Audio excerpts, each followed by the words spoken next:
Hello, everybody. Hi, nice to meet you. Thanks for coming. Um, I'll just start because the mic was in my hand. My name's Neil. I'm one half of How Are You Feeling Studio. Um, have any of you seen our work? Maybe Doyel and my work. How Are You Feeling Studio? Does it ring a bell? I think what we'll do is we'll all share a little bit of what we do, meaning we'll share a little bit of our work. And then I think the idea is to say that we want to create something like an open space or maybe even like a round table, those actors round tables, We felt like that's a better format than having somebody just ask questions because I feel it makes sense to have everybody, and you can disagree with me always, of course, it makes sense to have all of us just talk about our process, talk about talk about what we do, and then share examples, and then we can learn from each other. And I feel like that allows you to just take in what we speak about and what we do. We'll have Pavitra start. Hi everyone, I'm Pavitra. I am the creative director of Nilaya Anthology, and perfect timing, some visuals as well for you to see what we're all about. Um, uh, my boss is in the room, Dagan, who runs his business, is in the room, so like pressure.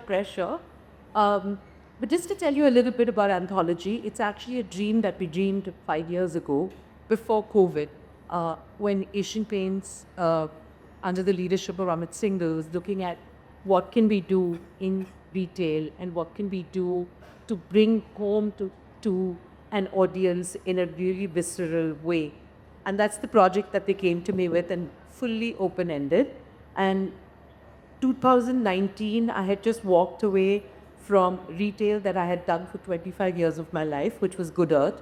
And I said, I'm never doing retail again. And then March 2020, I was thinking about Anthology. So that's a whole other story. But it's been a long 5-year journey, that a rewarding and amazing one. And the idea was really to do what I think everyone here is doing, which is to say, how do you make design collaborative? How do you make design driven by our real experiences? How do you make design authentic? And also, how do you make design about all of us who are part of that continuum and part of that conversation? From makers to designers to the audience to retail platforms. And how do we find new ways to tell our own stories with all the authenticity, all the messiness, all the discrepancies, all the contradictions? And that's really what Anthology is all about. And I'm so excited to be here with people way younger, but doing such exciting, amazing work. I'm a big Lovebirds fan, and I follow you guys and I know what you're up to. So I think this is also what new experiences in retail is about, that between us, we have, such variance in experience and age and the things we've done and how old or new our projects are. But Okay. Hi everyone. I'm Gursi Singh. I'm one half of Lovebirds. I started this project with Amrita about 10 years back. Uh, just to tell you a little bit about me to start with, I'm not a fashion, I don't from the fashion background. I come from a graphic design, art director kind of a background. I'd worked in advertising for about 10 years before I ventured to fashion.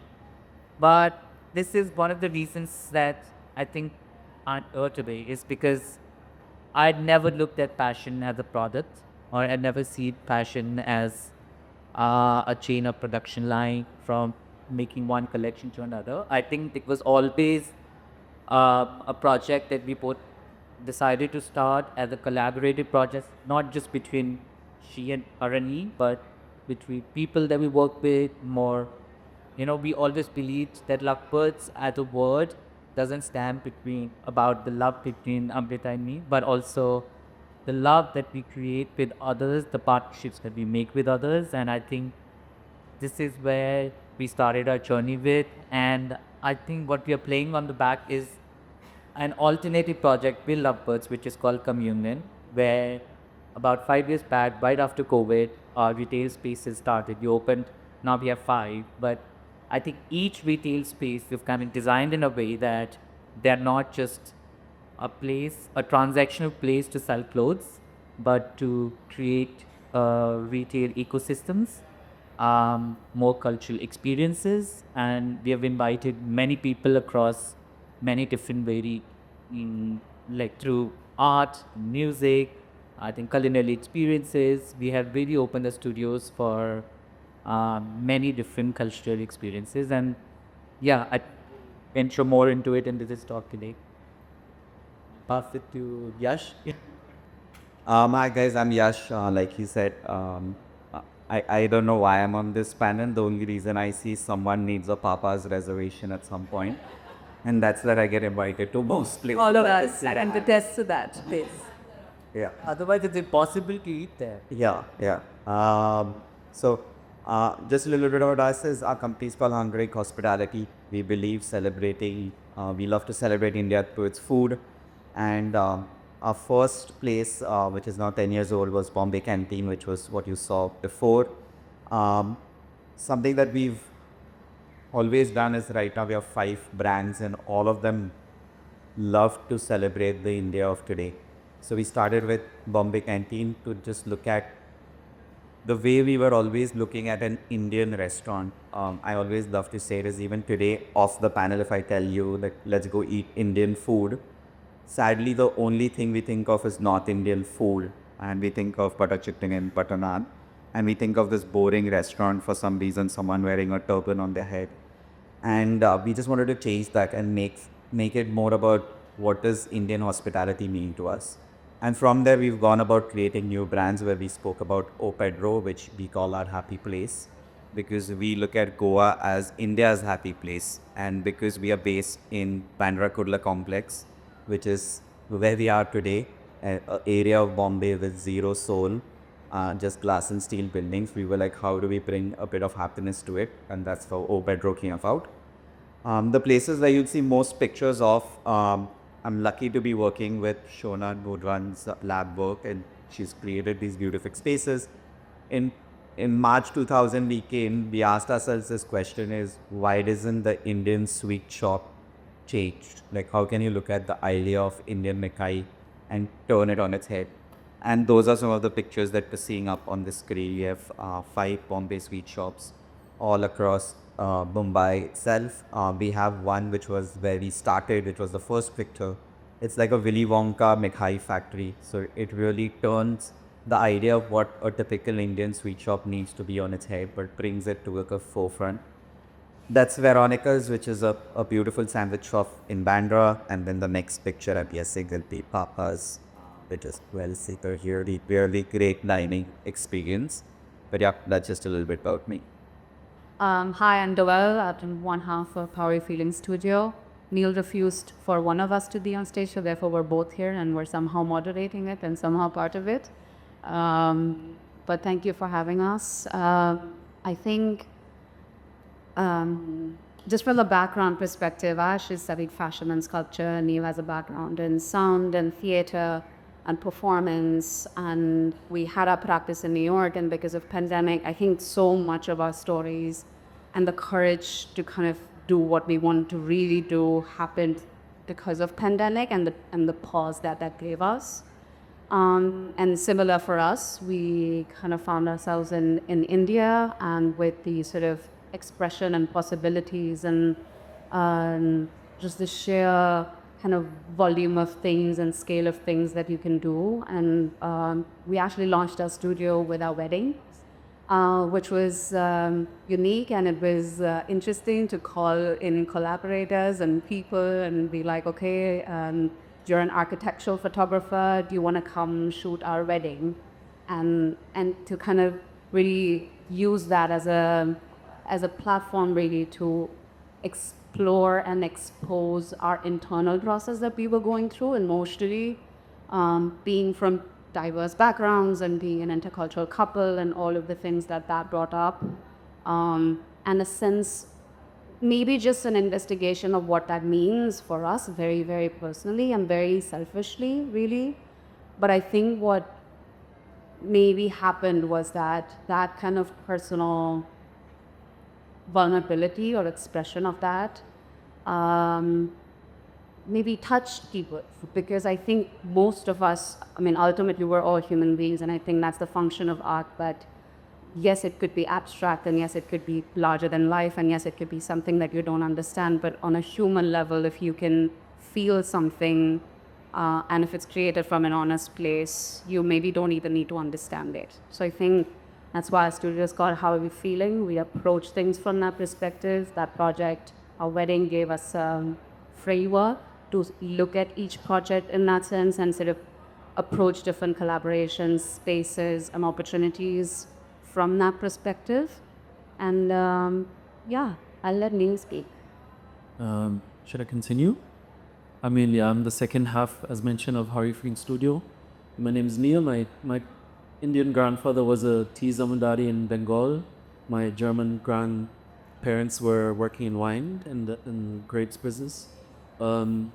And now I'm here. Noel and I met in New York in the university in Parsons, and now we have the studio, Howareyoufeeling.studio, where we very much look at how things resonate with us with all the senses, all 30 of them, and then we see what we can create or in response. I think that's pretty much what we do, and I think that's something that all of us do to some degree. And yeah, I think that's pretty much. I mean, this one is actually where we worked in collaboration with Gursi and Banki Lovebirds, because we had come fresh from our wedding, and our first official project was then with Lovebirds, because we were also Lovebirds. So it was really a very, very beautiful project. And I think the way that we went into this project was very, very much kind of what we want to talk about today. I think that rather than talking about design, Doyel and I have this conversation quite often that we say there's something when you design something that feels like you're creating something at distance, but actually it's the opposite. There's intimacy that creates something that you really connect to and that an audience connect to. So we always feel like rather than designing something, if somebody says, can you design something? We're like, we can create intimacy with something that maybe you connect to as well. That's our process. And I think just as an example was with Gursi and Banki, that happened like in a click, and it just elevated from there into what that project was, which was a really rewarding project for us. And I think it resonated very well with people. And yeah, so should I pass on to maybe, yeah, he's I going. just wanted to, pick up on something that you talked about. I think we've all talked about it. And often you're asked, what is luxury or how do you define luxury? And, there was a time when luxury, or as particularly with brands, it was this sort of utopian, esoteric universe, and it was perfect, and you had to sort of assimilate into it. And everything about that universe was what was right. And you had to kind of change and adapt to be part of it. But I think the beautiful thing that we're all talking about is a new definition of luxury, which is about the fact that it's personal experiences. How You're Feeling Studio or Lovebirds or Hunger Project, Anthology is the way it is because we are the way we are. And I think certainly at Anthology, one of the things that we explore all the time and that's so exciting is when personal and vulnerable come together. Love is also a word that we use very, very often. Being seen and seeing, and that really, that is really the luxury that we crave and we seek. I mean, I think Papa's is just the most perfect example of that, right? Because I have a Madras connection too. And when Chef Hussain tells his story about eating the biryani and having it with that Coke, the thumbs up, nothing, I mean, if you connect to that experience, and I thought you said it so beautifully when you said that, design is really about putting something out there, and it may not be the answer, the solution, or the anything, but if something in that touches you or reaches you in some way, then that's the nature. I always think that everything that we do is the beginning of the conversation. It's not the end. The product really doesn't matter, whether it's clothes or whether it's food or whether it's an object for the home.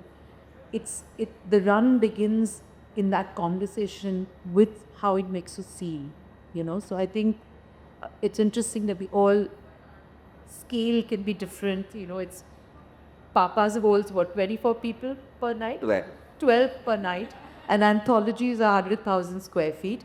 But I think we're all saying the same thing, and that's what I find so interesting. So I think, the thing about you saying the feel word, right? Like I say it, in India, especially I still feel like us as the restaurant industry, we are still a very young industry because the culture of going out is been there, but it's not been as strong as the Western countries. So a lot of designs we see in restaurants in India is someone who traveled to New York, saw something, and मुझे ये मेरे दिल्ली में right?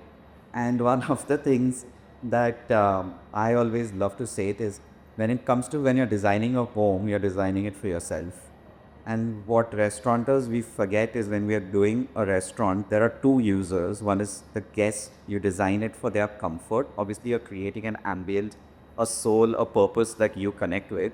But the first user is the guest. But the second user we completely ignore is the staff, right? Is the team members, right?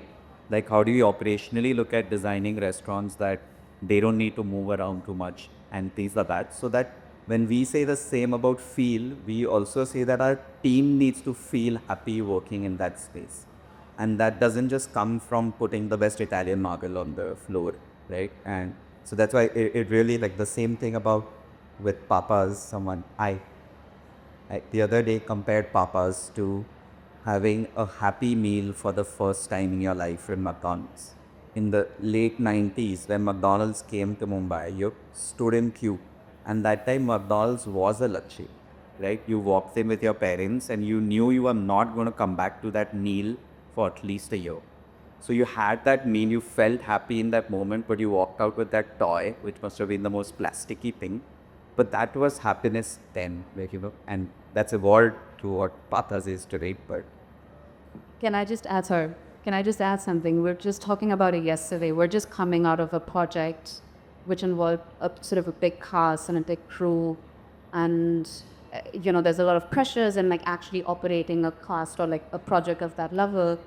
And we're just coming back on the flight, one of the overwhelming feelings, to your point, Yash, that, okay, there is us who are the creators and we have the privilege of being in that position. There is the viewer who may or may not like it.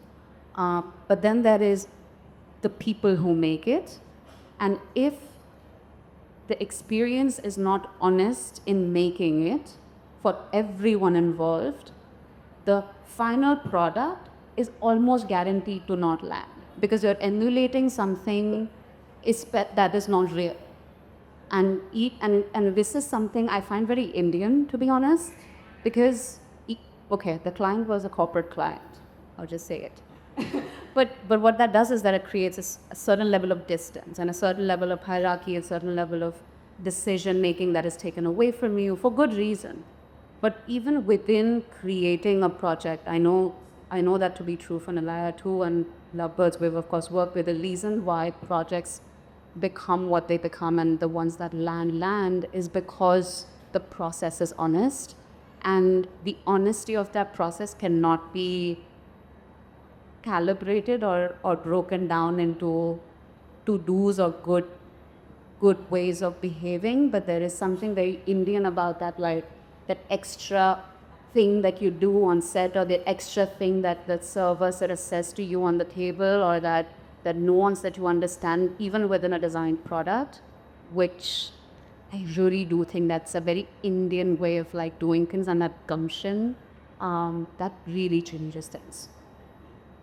I mean, Gursi, you must talk about your choice of the location for the Lovebirds store in Bombay. I mean, when you opened the store, Anthology was still on the drawing board. And your opening of the store is one of the things that was on my idea board, or my imagine board. Because I think when you're plotting the points in that journey, the decisions that you make, and I'm not talking about the physical location of it. I think the fact that you took the space that was in the back of a church and the way that you treated it said something about your values for renewal and reuse. And we'd lovely if you would talk about it, because I think it was very, very much on my mind when we were working on oncology. And I think as collaborators who all inspire each other, and I think you've been hugely inspirational. The brand is so inspirational to what we do. So talk about that specific choice. Pavitra, first of all, it means a lot coming from you. I mean, we've always got so inspired from you all of these years. But this project that you were telling me about, the opening of the store or the Bombay as a space, I think it was very, very close to Amrita and me. Um, First of all, we took many years to find this space, but when we landed on this, we knew this was it. This is exactly what we were looking for.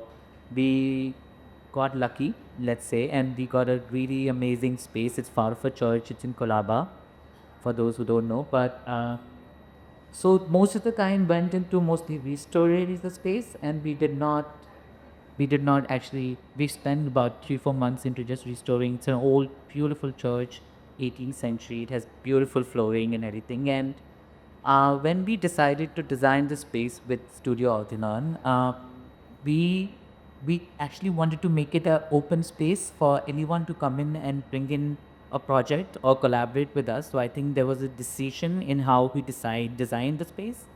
If you still go to the space, I mean, lots of people had gone to a store and they said, is this like a pop-up store, or is it like your permanent space? Because it really looks like a space that you can come and maybe do a talk, do a book launch, do a dance performance, I mean, do a dinner, or do an art show. So why we designed a space like this, and which became like sort of a blueprint for us going forward into our different spaces now, uh, was because of the name, the Lovebirds. And I think Doyel is right. During pandemic, Amrita and me sat down and really looked deeper into ourselves and understood what do we really stand for, and what should Lovebird stand for, to bring that authenticity, to bring that experience. I think what we decided we would want to stand for is true partnership between us and others and people.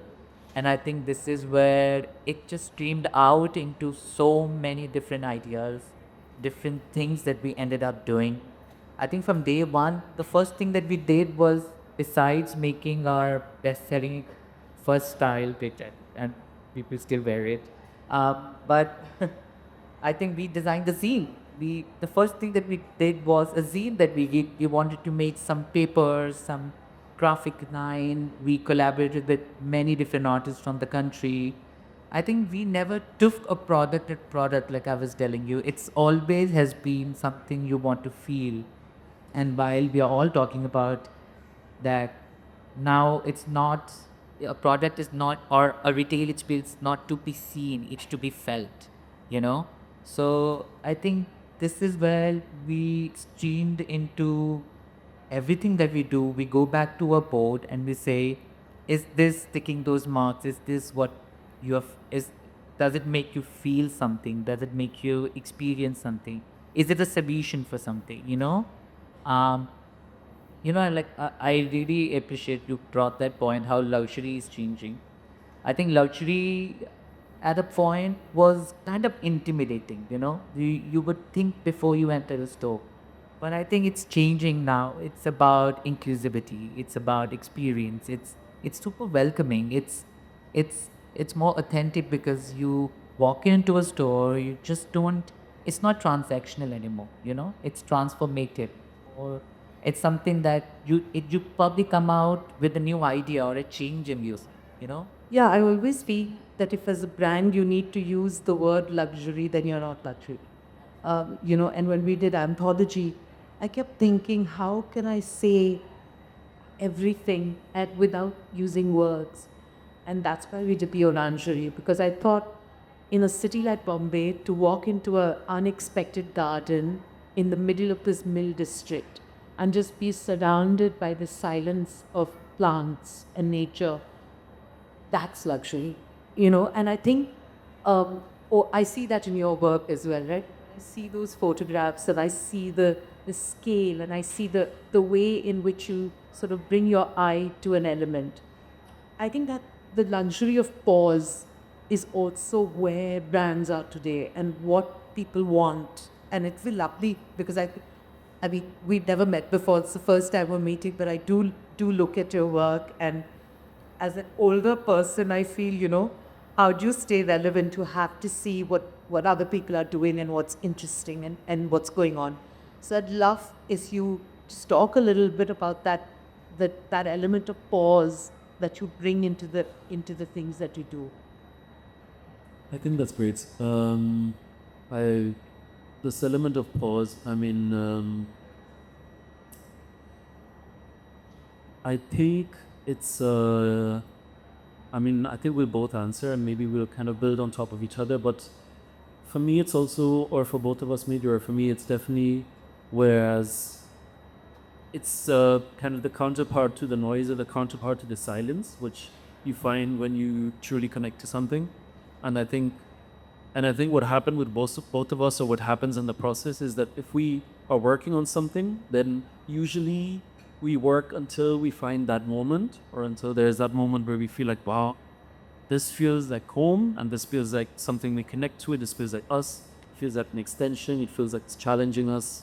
It's challenging us in our relationship, and all elements that we kind of live in, and barely we usually feel like there's maybe that cause.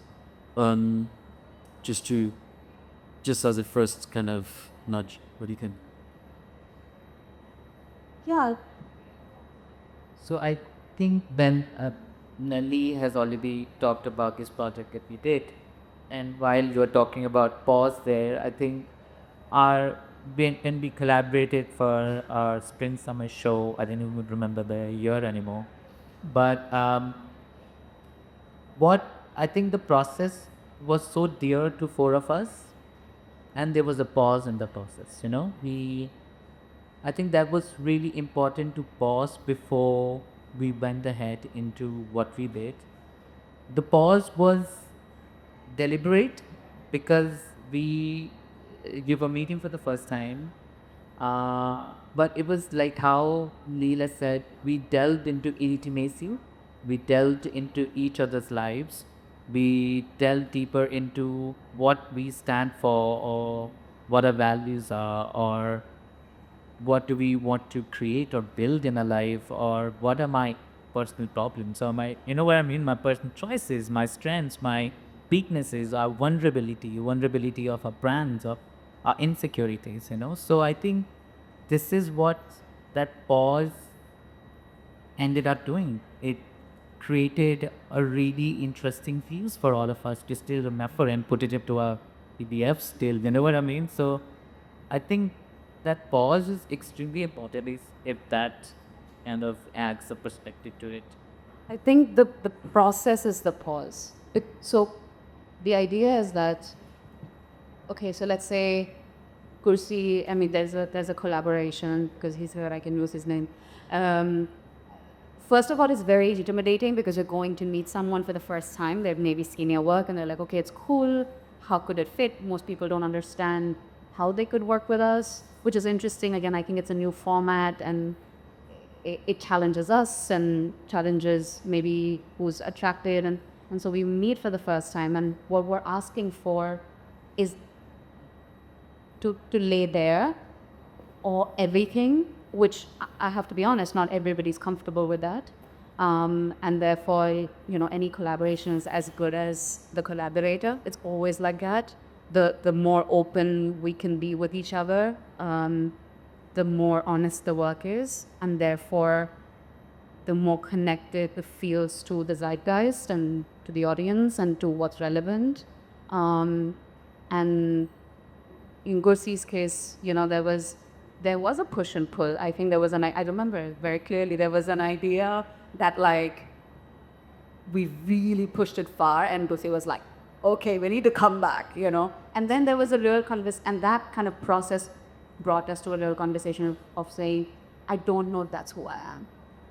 No, and I totally think, not to get overly philosophical on everyone, but I think a lot of it has to do with India and our DNA as Indians, right? And the Western way is so prescriptive. You write things down, there's A to B to C to D, and being half German, it's in your blood, I get that. And, so there's a way in which communication works. I put down everything that I want, everything that I'm thinking, and then I give it to you. And then you respond. But ours is the land of the Jugalbandi. We don't work like that, right? Ours is the land of everyone sitting around the table and talking at the same time, right? It's the world where a father, grandfather, father, and son are sitting at the loom, and they recite the pattern like it is prayer, right? In Kashmir, in fact, it's called Taleen. And if you walk in Srinagar, you'll hear the sound of the looms and you'll hear this repetitive, what sounds like prayer. So I think culturally, what sits within us, Carl Jung talks, of course, about archival memory and all of that. But the fact is that what sits at the root of us as Indians is this desire to communicate, to collaborate, to be seen, to be felt. I think that's what you guys do so beautifully and always have. Even if it's your Bombay Canteen Independence Day, I never miss that. Right? Yeah, Because absolutely. it Oh, represents to me an idea of India that I dream about. And I like that word Jugalbandi. I think it makes it sound fun, but when you're in that process that is in. And I'll just add to the process part, like I think there are a lot of younger design students in the crowd. Is when we do restaurants, like, or any kind of F&B space, you've seen it with it's happening at Nilaya as well. It's us as people from food. We expect our interactions with the collaborators or the designers in only that 3 months where we built that restaurant, right? And that's where the mistake happens. I tell a lot of younger restaurateurs is if you design your service experience in a way that it collaborates with the designers or whoever comes in, and have an example of it to show as well, that jugalbandi continues throughout the life of your brand. Even if that person is not working with you physically, I love it when someone now comes to me about Bombay Canteen and at last notices that the chandelier in the washroom, we've always kept it covered with a cloth because Ayaz wanted Bombay Canteen to look like the ruin of a bungalow. And someone will come and say to me, "Arey, आपने वो खोला नहीं है अभी तक वहाँ का?" And I'll be like, yes, someone noticed it, right? Papa's is a fine dining experience, right? And most fine dining experiences are long. So you normally sit at a table for 2 to 3 hours. And when we were talking about that service experience with Shonan, one of the things I hate fine dining. Like I can't do it. But as there are people like me who are going to come in and we can't let them touch their phones. Like, how do we keep them away from their phones itself? So what do we do throughout the experience? So there are parts of our table, and our table was designed by Priyanka, who's here from out of the shed. She used parts of Bombay Canteen's tables when it got renovated after 5 years. Yeah, all the patchwork comes from old Bombay Canteen furniture. But I also said people just fit in. So she's in the counter. Everyone on their right side has a fitted, the spinner inbuilt into their table. So you're sitting like a cool DJ, just playing with something. And people don't notice it, but suddenly someone keeps a glass and their glass falls, then they just can't stop doing it, right? And there are pieces of the counter where no one realizes, but the server will come and he'll pick it up and do a magic trick. And there's something in there. And we can do that because it's a 12 people dinner, so we can go the entire route. But from that smaller experience, we've realized, how do we do it in our bigger stores?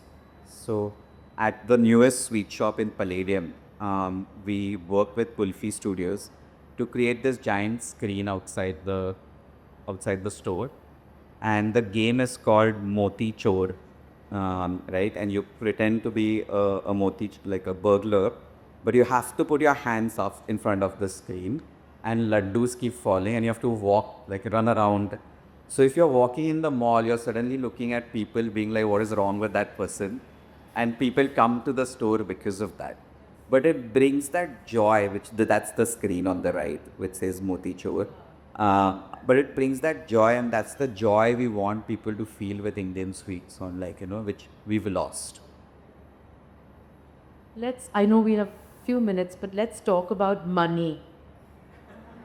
Um, so I'm going to share, I love your moderating. Oh, really? This is amazing. Okay. These guys should hire me as their like permanent moderator. No, let's get money.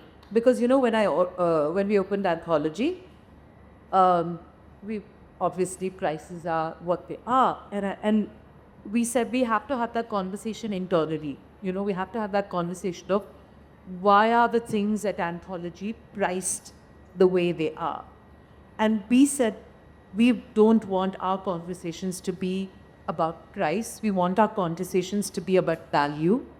And beyond that, we want our conversations to be about time. So we say that at Anthology, our conversations are about the continuum of time, right? So everything at Anthology is measured in time. So if I tell you that this thing that you're holding has taken 365 days of someone's life, rain, shine, waking, sleeping, breakups, marriage, pregnancy, sex, death, and that's what you're holding in your hand, and that's what you're going to take home with you, what's that value? How do you answer the money thing? When people say, why do you charge whatever, 80,000 upfront, prepaid for papas? What's the answer? I'm actually this. I'm an extremely sarcastic person. I don't think people really ask me this question anymore. But I say a trip to Papa's should be like the trip to New York you are going to have. You don't just decide. No, it can't be, because New York, at least you get tickets. Yeah. Papas, you don't get a reservation. So that's exactly. It's like Papa's is maybe the private jet to New York that you've not got. It is, I always say, wait for the time. Papa's is not 18,000, 7,000 rupees, but that's an Indigo flight to Delhi. It is, I call it value driven only from the point of view, if you are turning 50, you should celebrate at Papa's. If you are just have your first child, maybe not your second, celebrate at Papa's. You need to wait for the moment. I feel like in India, we need to keep certain things as surprises for ourselves, which give us joy. And not be like I want to be there so I can put it up on Instagram, right? So, but I like this idea. I never thought of this about the time. Like, so if I tell someone we kept this paneer for an year, maybe we can start charging them much more for it.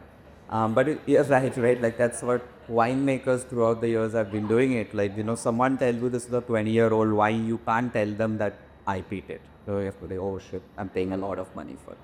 But What I tell Asian paints, Yeah. they ask me why I'm so old and they have to keep. I think with Papa's, the way you get value is to realize we say Papa's only open 4 times a week. So that gives us 200 seats a month. So the value comes from your 1 out of 200 people. So maybe paying that 10 to 18,000 is fair. Actually, we should be charging more. I kept saying we need a few inexpensive things, or people tell you this in retail all the time, right? You should have entry level pricing. Everything that I created at entry level pricing is still sitting there in my inventory. Nobody wants That happens with entry us level. all the time. Yeah. There's lots What of- is that? Lots of people come and say, hey, you need an entry level product. That entry level product doesn't go anywhere. It just comes back into the stock rooms and then it's just there. So I think the whole perspective of time is so true into like how you put it so beautifully, Pavitra. I think it's when we make a product, first question that goes in is actually how long has everyone taken on this product to from a start to a finish, from maybe a yarn to a final product. Yes, so time is extremely crucial into the whole spectrum of, I think, product or spaces or anywhere. So This is very interesting actually, because this is a conversation I have with my dad often, because he always says, "Beta, पहले commercial film बनाओ, फिर art film बनाओ," right? Should I repeat it? He wants to record it now. No, but it's real, right? Like it's very logical thinking to say, पहले commercial film बनाओ, उससे पैसा कमाओ, फिर अपनी art film बनाओ. It's not far from the truth, right? There are, of course, now I think there are times where we're able to do both, and it's fulfilling on many levels. But yes, time. I really do think that we in our I would like to do nothing but just one project at one time. But also, what do we do in that time? And I think what's paid for is the emotion that we give in that time. I think the presence that we give in that time, and I think also what we notice a lot that what works for us in our process is that we more than just create something that's a template. We kind of do a session where we really deep dive into who the people are. We share who we are. So it's a bit like a therapy. So you basically get the work, but also a therapy session, and it is also one for us, right? It's a relationship thing where we solve things. That's why you have multiple things that you're working on, and that just costs. There's so much. Please call us back for another session. We have many more things to talk about. But I want to say one very quick last thing, and it's really about corporates. Because I think one of the things that we all struggle with as creative people is how do you engage with corporates?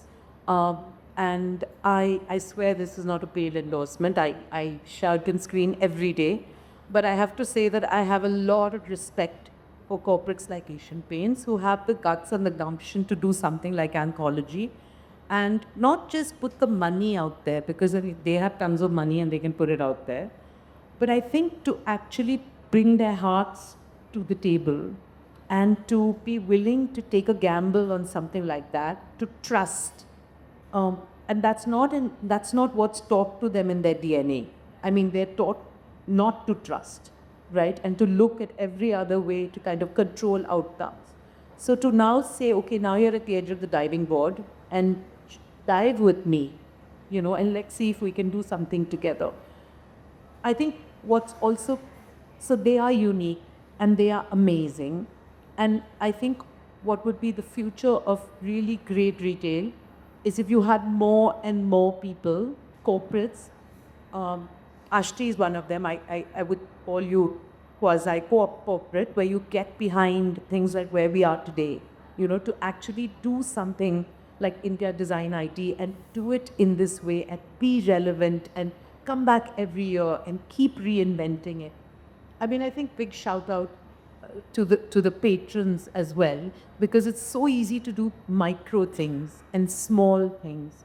But if you want to scale things, And that vulnerability was. yeah, I guess. But I'm saying even to scale anything requires a kind of patronage, and I think more power to everyone who's out there and driving that patronage. And I think we all exist also because of that.